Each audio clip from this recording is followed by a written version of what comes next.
Olá, meu nome é Adriano, eu sou professor de Física do Luiz Viana. Nós vamos fazer hoje uma revisão de eletrostática. O primeiro conceito de eletrostática é o conceito de carga elétrica. Bom, por definição, carga elétrica é uma propriedade das partículas elementares que compõem o átomo. Quais são essas partículas que compõem o átomo? São os prótons, elétrons, nêutrons e outras partículas que nós não vamos estudar por enquanto. Mas as principais são essas, segundo o modelo de Rutherford. Bom, os elétrons, eles são portadores da propriedade carga elétrica negativa. Os prótons são portadores da propriedade carga elétrica positiva. E os nêutrons não são portadores de carga elétrica. Então, aqui eu tenho um modelo de um átomo que você vê em amarelo os elétrons, em rosa e verde os prótons e os nêutrons. Observamos que os prótons e os nêutrons ficam no núcleo do átomo e os elétrons ficam nos orbitais girando em torno do núcleo. Carga elementar. Carga elementar é a carga de um próton ou de um elétron em módulo e é representado pela letra E. Bom, carga elétrica é uma grandeza física e pode ser medida. E a medida de carga elétrica no Sistema Internacional de Unidades é o Coulomb. E a medida da carga elementar é 1,6 vezes 10 a menos 19 C. Esse C, Czão, é o C de Coulomb, que é a unidade de medida de carga elétrica. Então, a carga elementar é esse valorzinho aí, que é a carga elétrica de um próton ou de um elétron. Sendo assim, a carga de um próton é esse valor só com sinal mais. A carga de um elétron é esse mesmo valor, só com sinal menos. Carga do próton, carga de um elétron. Então, esse é de elementar. Corpo eletricamente neutro. Um corpo ele está eletricamente neutro quando o número de prótons for igual ao número de elétrons. Então, se eu tenho um corpo que tem 3 prótons, ele, para estar neutro, ele tem que ter 3 elétrons. Se o corpo tem 1000 prótons, para ele estar neutro, ele tem que ter 1000 elétrons. Agora, se o corpo não estiver neutro, ele está eletrizado. Ele pode estar eletrizado positivamente ou negativamente. Positivamente, se ele tiver mais prótons que elétrons. Negativamente, se ele tiver mais elétrons do que prótons. E a quantidade de carga com que o corpo está eletrizado é dada pela expressão Q igual a mais ou menos N vezes E. Bom, esse N é a quantidade de elétrons em falta ou excesso. Observando que o corpo ele pode perder ou ganhar elétrons. Se ele perder elétrons, ele fica com mais prótons. Então, ele vai ficar eletrizado positivamente. Se ele ganhar elétrons, ele vai ficar com mais elétrons. Então, ele vai estar eletrizado negativamente. Então, o corpo que ganhou 3 elétrons, a carga dele é 3 vezes o valor da carga do elétron. Ou seja, é menos 3 vezes o valor da carga elementar. Tá certo? Se ele perder 3 elétrons, ele vai ter a carga de 3 prótons, que ele vai ter 3 prótons a mais. Então, a carga dele vai ser mais 3 vezes a carga elementar. Unidade de medida de carga elétrica. No sistema internacional, como eu mencionei há pouco, a unidade de carga elétrica é o Coulomb. É o Coulomb, que a gente usa a letra C maiúscula para representar. Então, esse C daqui de Coulomb. Assim como a unidade de força é o Newton, né? Unidade de comprimento é o metro, unidade de tempo é o segundo, no SI, né? a unidade de carga elétrica é o C de coulomb. Só que um coulomb é uma quantidade de carga muito grande. Então, nós usamos os submúltiplos do coulomb, que são microcoulomb, micro quer dizer 10 a menos 6 coulomb, nanocoulomb, que é 10 a menos 9 coulomb, e o picocoulomb, que é 10 a menos 12 coulomb. Então, micro é 10 a menos 6, nano é 10 a menos 9 e pico é 10 a menos 12. Um exercício aqui para a gente ver como é que a gente calcula. Um corpo que está com carga de 8 microcoulomb. Corpo eletrizado com a carga de 8 microcoulomb. Então, se ele tem carga de 8 microcoulomb, quer dizer que ele está eletrizado positivamente. Então, ele quer saber quantos elétrons em falta esse corpo tem. Lembrando que a carga elementar é esse valor daqui. Então, vamos lá. Então, corpo eletrizado positivamente. Eu sei que a carga dele é um múltiplo da carga elementar. Não vou me preocupar com o sinal, tá certo? Porque N é quantidade. Quantidade é um valor positivo. Então, se Q é igual a N vezes E, N é igual a Q sobre E. Então, Q é esse valor aqui. E E é esse valor daqui. Então, é 8 micro, que é 8 vezes 10 a menos 6, dividido por 1,6 vezes 10 a menos 19. Como é que eu faço essa divisão? Eu divido a parte numérica, coeficiente numérico e potência de 10 com potência de 10. Então, 8 dividido por 1,6, 8 dividido por 1,6 é igual, fazendo as continhas aí, eu igualo as casas decimais, tiro a vírgula, fica 80 por 16, que é igual a 5. Então, 8 dividido por 1,6, temos aqui 5. 10 a menos 6 dividido por 10 a menos 9, conserva a base e subtrai os expoentes. Então, é 10 elevado a menos 6 menos 19, fica menos 6 mais 19, que é igual a 10 elevado a 13. Então, ele possui 5 vezes 10 elevado a 13 elétrons em falta. Quer dizer que ele perdeu essa quantidade de elétrons, logo ficou com essa quantidade de prótons a mais que o número de elétrons. Princípios fundamentais da eletrostática. São dois. Vamos ver o primeiro princípio, que é o princípio da ação das ações elétricas, que nós já vimos. Corpos eletrizados com carga de sinais iguais se repelem. Então, dois positivos se repelem, dois negativos se repelem. Um positivo e um negativo se atraem. Esse é o primeiro princípio. O segundo princípio é o princípio da conservação das cargas elétricas. Então, num sistema isolado, a soma das cargas dá sempre o mesmo valor. Isso quer dizer, se ele não perdeu nem ganhou nenhum elétron, a soma total de prótons e elétrons vai dar sempre o mesmo. Então, se eu tenho um corpo A e um corpo B, a soma da carga de A com a soma da carga de B vai dar sempre o mesmo valor num sistema isolado. Então, Q de A mais Q de B é igual a nova carga de A mais a nova carga de B. Vamos entender isso aí com um exemplo. T4 da apostila. Um corpo eletrizado com a carga de 5 microcoulombs, ele é posto em contato com o corpo B neutro e em seguida é afastado. Verifica-se que a nova quantidade de carga vale 1 microcoulomb. Qual é a nova quantidade de carga de B? Então, eu tenho um corpo A com a carga de 5 microcoulomb e um corpo B neutro. Neutro quer dizer que a carga dele é zero.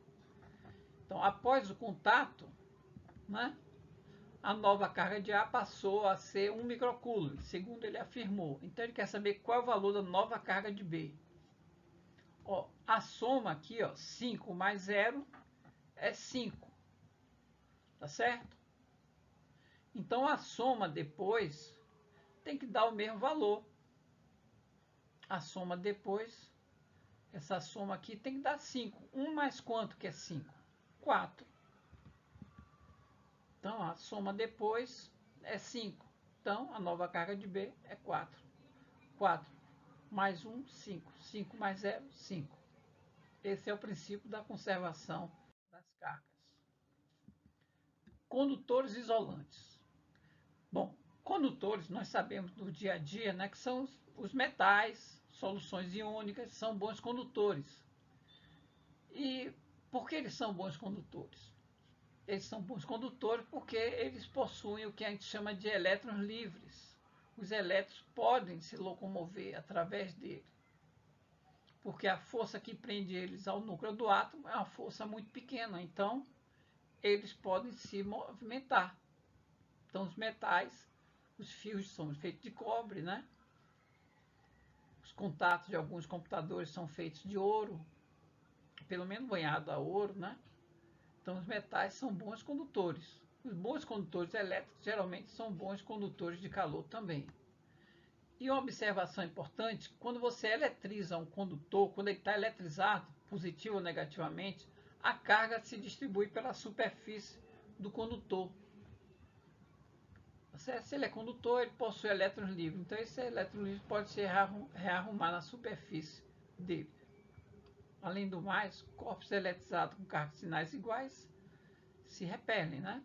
Então, agora, num condutor eletrizado, as cargas se distribuem na superfície, como eu acabei de falar. Já nos isolantes, né? Ele não tem elétrons livres. É claro que não existe isolante perfeito, né?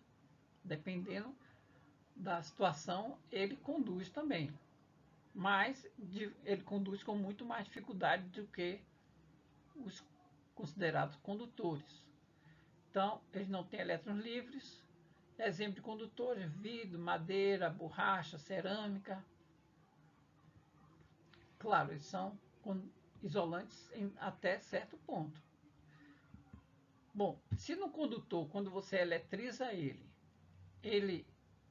a carga se distribui pela toda a superfície. No isolante, quando ele é eletrizado, a carga se concentra no mesmo lugar onde ele surgiu. Então, se eu pegar uma caneta e esfregar na minha camisa, só a ponta da caneta vai ficar eletrizado, porque a caneta de plástico é isolante. Bom, nós falamos em carga de um corpo eletrizado. Vamos falar sobre eletrização. Eletrizar um corpo é retirar elétron ou colocar elétron nele. Existem 3 formas de eletrização. A primeira forma é por atrito. Quando você atrita 2 corpos, quando você esfrega um no outro, um ganha elétron, o outro perde elétron. O que ganhou elétron vai ficar eletrizado negativamente, porque os elétrons são portadores da propriedade carga elétrica negativa. E o que perdeu elétron vai ficar eletrizado positivamente, porque vai ficar com mais prótons. Então, eletrizar por atrito é esfregar um corpo no outro. É claro que você tem que atritar corpos de materiais diferentes. Corpos de materiais diferentes têm tendências diferentes de ganhar ou perder elétron. Não adianta você atritar plástico, um piloto de plástico com outro piloto de plástico, que os dois são feitos do mesmo material. Então, essa troca aí não vai fazer com que um fique com mais elétrons com o outro ou coisa assim. Vamos ver um exemplo aqui. Bom, aí você poderia ter me perguntado, mas quando eu esfrego um corpo no outro, quem é que fica positivo e quem é que fica negativo? Bom, para isso, os cientistas criaram o que a gente chama de uma série triboelétrica, que lhe diz quando você atrita 2 elementos, dois corpos, quem é que fica positivo e quem é que fica negativo. Então, aqui ao lado, nós estamos vendo aqui uma série triboelétrica. Quando você atrita 2, essa daqui é só um pedacinho dessa série, né? São muitos elementos. Quando você atrita 2 corpos diferentes, o que vai ficar eletrizado positivo é o que estiver mais próximo do sinal mais, o que estiver mais acima. O que vai ficar negativo é o que estiver mais abaixo. Então, se eu atritar um pedaço de seda com um pedaço de cobre, quem fica positivo e quem fica negativo? vamos olhar aqui na tabela. Então aqui eu tenho a seda e tenho aqui o cobre. Então, quando a seda está mais acima, então a seda vai ficar eletrizada positivamente, ou seja, a seda vai perder elétrons. E o cobre está mais abaixo, vai ficar eletrizado negativamente. Então o cobre vai ganhar elétrons da seda. Tá certo? Então a seda positiva e o cobre negativo. Letra B, ele faz agora a comparação entre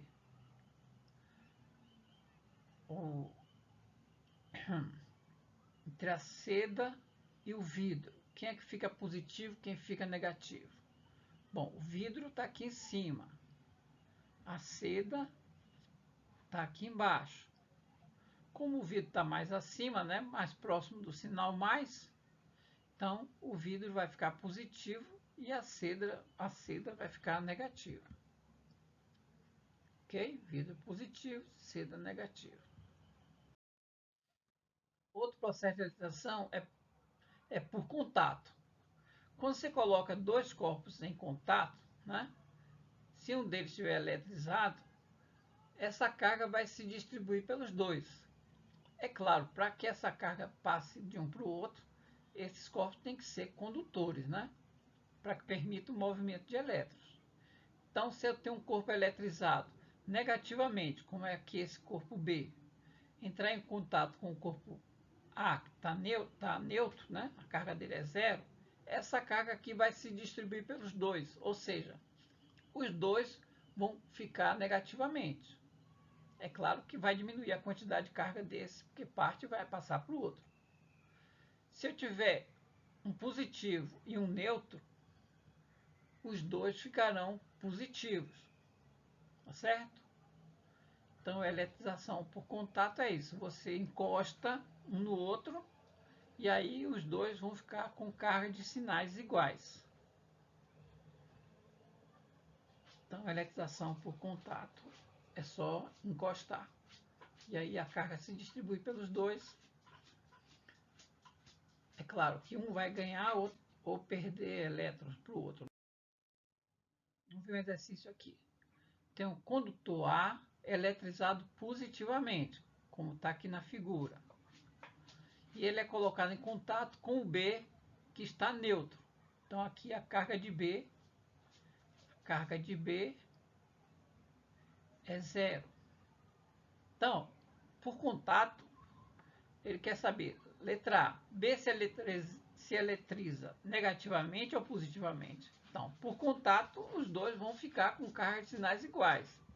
Então, o B vai se eletrizar positivamente também, tá certo? Então, eu posso encostar ou posso ligar um fio condutor. E aí vai haver movimento de elétrons de um para o outro. Agora, pergunta a letra B. Durante a eletrização de B, ocorre movimento de elétrons ou de prótons? De A para B ou de B para A? Sempre que quem se movimenta são os elétrons. Se o B estava neutro e passou a ficar positivo, quer dizer que ele perdeu elétrons. Tá certo? Então, houve um movimento de elétrons de B para A.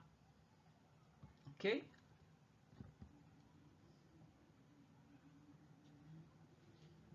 Continuando. Ainda sobre processo de eletrização. Outra forma de eletrização é por indução.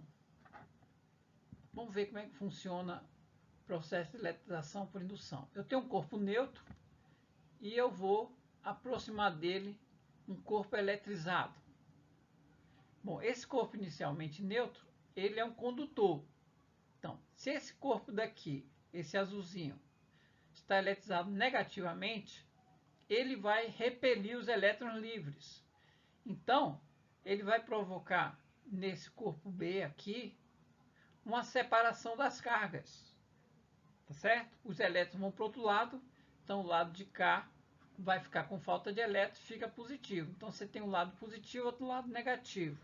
Bom, mas o B ainda continua neutro, porque ele não perdeu nem ganhou elétron, houve apenas um movimento, né? Uma polarização do B. Bom, se eu pegar o corpo, esse corpo B, fizer um aterramento, ligar ele à Terra, tudo que ele vai entrar em contato com o solo vai ficar neutro. Então, como nesse lado aqui tem excesso de elétrons, esses elétrons vão descer para a Terra. Ok? Então, se eu tirar a ligação, depois que descerem esses elétrons, né? Eu tirar esse aterramento, como esse corpo B perdeu elétrons, ele vai ficar eletrizado positivamente. Então, na eletrização por indução, né, você provoca no corpo que você quer eletrizar uma separação das cargas. E o corpo, um dos corpos a gente chama de indutor, o outro a gente chama de induzido. Então, o corpo, o induzido, ele sempre vai ficar com carga de sinal contrária ao do indutor. Tá certo? Ou seja, se o indutor é negativo, o induzido vai ficar positivo. Então, aqui, na verdade, o que aconteceu? Aproximou o bastão desse outro corpo, ele puxa os elétrons. Tá certo? Então, aqui, ou ele empurra os elétrons livres.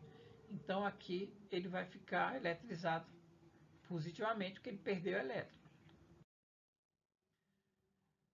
Vamos ver aqui. Outra forma de eletrizar por indução. Tem duas esferas A e B que estão em contato.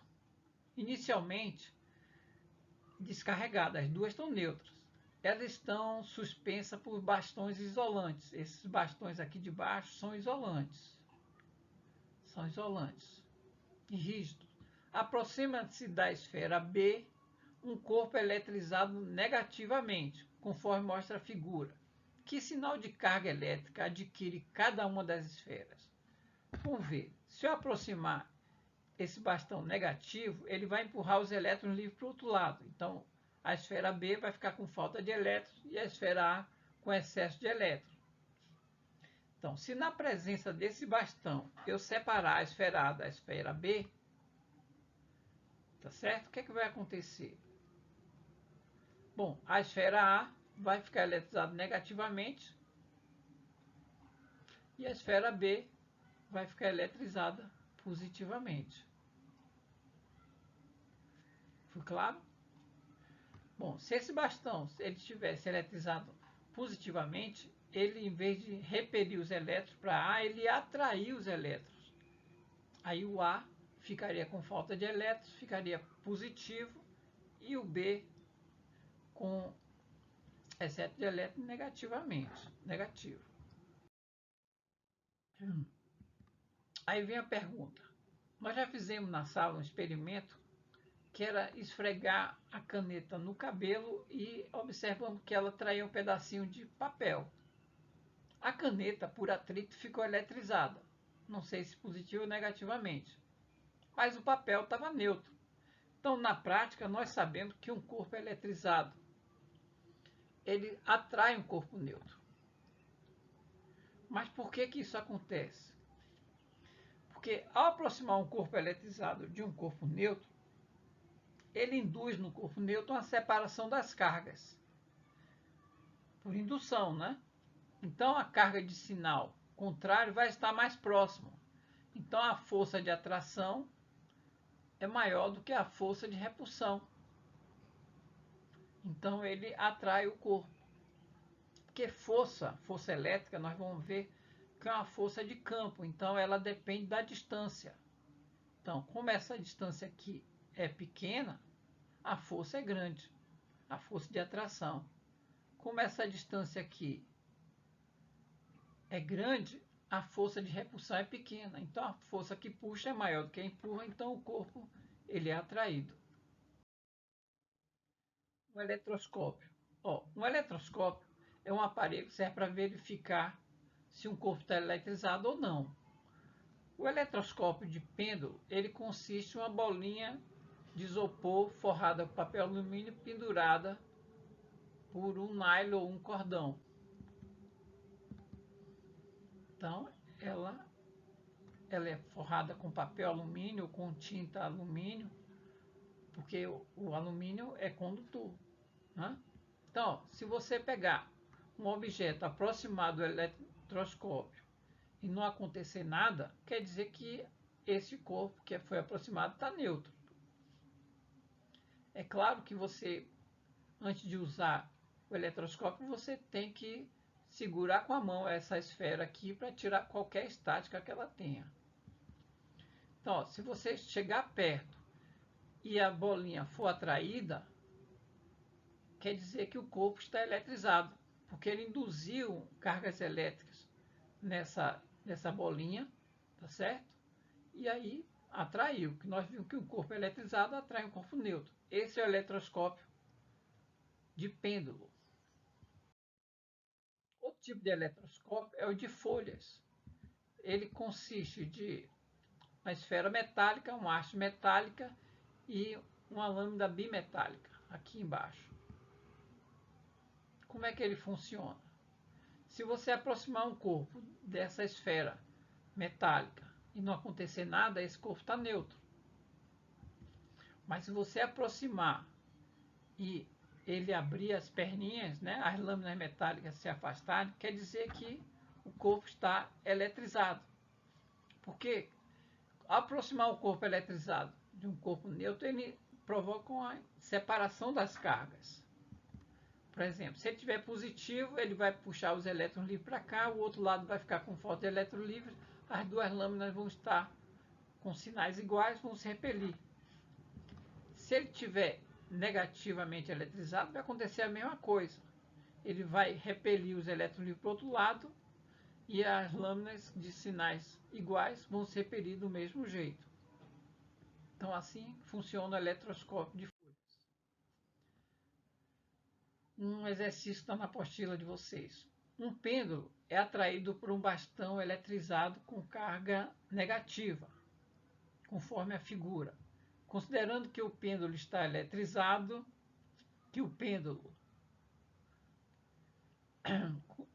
concluiu que o pêndulo está eletrizado, com carga positiva, com carga negativa, com carga positiva ou está neutro, nada se pode afirmar.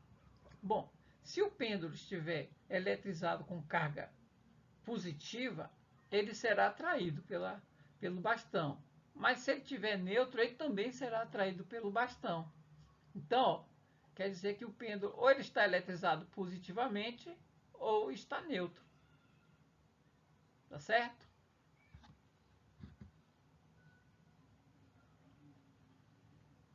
Então, o corpo eletrizado sempre atrai um corpo neutro. Força elétrica, lei de Coulomb. Olha, nós já vimos que o princípio das interações entre os corpos de sinais iguais se repelem, sinais diferentes se atraem. Bom, se repelem ou se atraem com determinada força. Tá certo? Bom, essas forças dependem de três parâmetros. Essa atração ou repulsão depende de três parâmetros. E é dado pela lei de Coulomb. E essa força de atração ou repulsão a gente chama de força elétrica. E é dado pela lei de Coulomb. E a lei de Coulomb diz que a força é igual a K vezes o módulo de uma carga vezes o módulo da outra sobre a distância ao quadrado. Então, F quer dizer força elétrica, tá certo? A intensidade da força elétrica. Q1 e Q2 são as cargas que devem ser colocadas em módulo nessa expressão. E K é a constante eletrostática, que no vácuo vale 9 vezes 10 a 9. Newton metro quadrado por Coulomb quadrado. Então, esse K é uma constante que depende do local onde as cargas estão. Tá certo? Ok? Que no vácuo vai valer esse valor aqui, que ninguém precisa decorar valor nenhum, que é sempre dado na questão. Então, força elétrica, então quer dizer que F de 2 em 1 é igual a F de 1 em 2, que a gente chama de força elétrica, e você calcula usando essa fórmula, que é a lei de Coulomb. A observação importante. A distância, que eu usei a letra R, né, para representar a distância, é a distância entre as cargas, tá certo? Força elétrica depende da distância. Como K é dada em metro quadrado, essa distância aqui tem que ser dada em metro. Então, se aparecer em centímetro, você tiver que transformar para metro, é só multiplicar por 10 a menos 2, que equivale a dividir por 100. Se aparecer em milímetro, né? Se quiser precisar transformar para metro, você multiplica por 10 a menos 3, que equivale a dividir por 1000. Vamos fazer uma aplicação aqui da lei de Coulomb para calcular a força elétrica entre partículas. Bom, eu tenho duas cargas elétricas pontiformes. Pontiforme quer dizer que o tamanho delas é desprezível. Uma de menos 1 vezes 10 a menos 8 coulomb e outra com carga de 2 vezes 10 a menos 8 coulomb. Estão no vácuo, onde K tem esse valor aqui, estão separados por uma distância de 3 centímetros. Determine a intensidade da força de atração entre elas. É claro, se um é negativo e outro é positiva, a força de atração. Então, vamos usar a lei de Coulomb para calcular essa força de atração, que é força elétrica. Bom, o valor de K já está aqui. O valor de Q1 também está aqui. De Q2 está aqui. E R, que é a distância entre elas, está aqui, 3 centímetros. Só que nós temos que transformar 3 centímetros para metro. Então, é só no lugar do centímetro você escrever 10 a menos 2 metros. Então, 3 centímetros é 3 vezes 10 a menos 2 metros. Vamos substituir esses valores nessa expressão, nessa equação. Eu tenho aqui K, 9 vezes 10 é 9. Q1 é menos 1, mas eu não uso sinal de menos, porque é em módulo. Q2 é 2 vezes 10 a menos 8. E a distância é 3 vezes 10 a menos 2. Como é que nós faremos isso? Bom, vamos reduzir o numerador. 9 vezes 1 vezes 2, 18. Parte numérica do numerador. A potência de 10 no numerador. 10 a 9 vezes 10 a menos 8 vezes 10 a menos 8 fica. Conserva a base e soma os expoentes. Então, 9 mais menos 8 é 9 menos 8 menos 8, dá 10 a menos 7. Então, no numerador, nós temos 18 vezes 10 a menos 7. E no denominador? Vamos ver. No denominador, eu tenho 3 vezes 10 a menos 2 ao quadrado, que é o 3 ao quadrado, e o 10 a menos 2 ao quadrado. 3 ao quadrado, 9. 10 a menos 2 ao quadrado, 10 a menos 4. É só multiplicar. Menos 2 vezes 2, menos 4. Então, ficamos com 18 vezes 10 a menos 7 no numerador e 9 vezes 10 a menos 4 no numerador. Pronto, agora vamos reduzir. 18 dividido por 9, coeficiente numérico, dá 2. 10 a menos 7 dividido por 10 a menos 4 é divisão. Então, é menos 7 menos menos 4. Menos 7 menos menos 4, ficamos com menos 3. Então, 18 por 9 dá 2. Então, 2 vezes 10 a menos 3 newtons. É a força elétrica aí. Então, pessoal, ficamos por aqui. Espero que aproveitem.